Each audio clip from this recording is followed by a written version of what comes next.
সাইমা ওয়াজেদ পুতুলের বিশ্ব স্বাস্থ্য সংস্থার আঞ্চলিক পরিচালক পদের বৈধতা নিয়ে প্রশ্ন তুলেছে দুর্নীতি দমন কমিশন দুদক। সংস্থাটির দাবি, যোগ্যতা না থাকলেও শেখ হাসিনা ক্ষমতার প্রভাব খাটিয়ে মেয়ে সাইমা ওয়াজেদ পুতুলকে বিশ্ব স্বাস্থ্য সংস্থার আঞ্চলিক পরিচালক পদে বসান। এদিকে ব্রিটিশ এমপি টিউলিপ সিদ্দিক ও তার চাচা তারিক সিদ্দিক সহ পরিবারের 5 জনের অবৈধ সম্পদের খোঁজে নেমেছে দুদক। রিপোর্ট ফরুক বাবুর।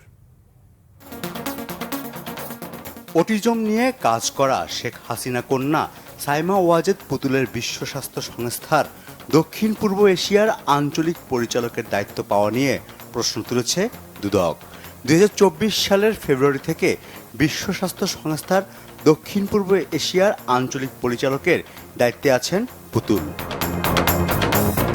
পুতুলকে পরিচালক পদে বসানোর পেছনে ক্ষমতার প্রভাবের কথা কে জানিয়েছে তা পরিষ্কার করেননি দুদক মহাপরিচালক। সাবেক প্রধানমন্ত্রী শেখ হাসিনা তার মেয়ে সাইমা ওয়াজেদ পুতুলকে দক্ষিণ পূর্ব এশিয়ার আঞ্চলিক পরিচালক হওয়ার যোগ্যতা না থাকা সত্ত্বেও WHO এর আঞ্চলিক পরিচালক বানাতে তার ক্ষমতার অনৈতিকভাবে ব্যবহার করেছিলেন মর্মে অভিযোগ রয়েছে। এই প্রেক্ষিতে গোয়েন্দা তথ্য অনুসন্ধানে অভিযোগের প্রাথমিক সত্যতা পাওয়ায় এই বিষয়ে অনুসন্ধানের সিদ্ধান্ত গৃহীত হয়েছে। ব্রিটিশ মন্ত্রিপরিষদ থেকে পদত্যাগ করা টিউলিপ সিদ্দিকের অবৈধ সম্পদের ফিরিস্তি খুঁজতে মাঠে নেমেছে দুদক। একই সাথে তার চাচা তারেক সিদ্দিকী সহ পরিবারের 5 জনের সম্পদের হিসাব মিলিয়ে দেখা হচ্ছে। ক্ষমতার অপব্যবহার, সরকারি জমি আত্মসাৎ, মানি লন্ডারিং সহ দেশে বিদেশে নামে বেনামে অবৈধ সম্পদ অর্জনের অভিযোগের প্রেক্ষিতে এ বিষয়ে অনুসন্ধানের সিদ্ধান্ত গৃহীত হয়েছে। এদিকে টেলিকম ব্যবসার আড়ালে আওয়ামী লীগের প্রভাবশালী 2 এমপি ও তাদের পরিবারের অর্থ পাচারের মামলা করেছে দুদক।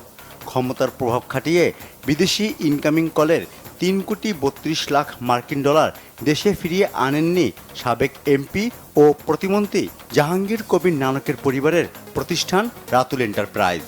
অর্থ পাচারের অপরাধে নানক সহ তার পরিবারের 2 সদস্যের বিরুদ্ধে মামলা করেছে দুদক। আসামি হচ্ছেন Syeda Arjuman Banu, chairman Ratul telecom limited, Janab S Amrin Rakhi, পরিচালক রাতুল টেলিকম লিমিটেড, এবং জনাব জাহাঙ্গীর কবির নানক, প্রাক্তন সংসদ সদস্য, ঢাকা 13। নানকের পথে হেঁটেছেন সাবেক এমপি শামীম ওসমান পরিবারের কে টেলিকমিউনিকেশন। ক্ষমতার প্রভাবে 2,51 লাখ মার্কিন ডলার দেশে না এনে অর্থ পাচারের অপরাধ করেছে ওসমান পরিবার। বিদেশ থেকে বাংলাদেশে না এনে মানি লন্ডারিং সংক্রান্ত অপরাধ করায় তাদের বিরুদ্ধে আরও একটি মামলা রুজুর সিদ্ধান্ত গৃহীত হয়েছে। চটপটির দোকান ও 2টি হোটেল বন্ধক রেখে ফার্স্ট সিকিউরিটি ইসলামী ব্যাংকের চট্টগ্রাম শাখা থেকে 234 কোটি টাকা ঋণ নিয়ে আত্মসাতের অভিযোগে এস আলম গ্রুপের চেয়ারম্যান সাইফুল আলমের বিরুদ্ধে অনুসন্ধানে নেমেছে দুদক। অর্থ পাচার সহ নানা অভিযোগে সাবেক প্রধানমন্ত্রী শেখ হাসিনার সাবেক মুখ্য সচিব তোফাজ্জল হোসেনের সম্পদের খোঁজেও মাঠে নেমেছে সংস্থাটি। ফরুক বাবু, বাংলা ভিশন, ঢাকা।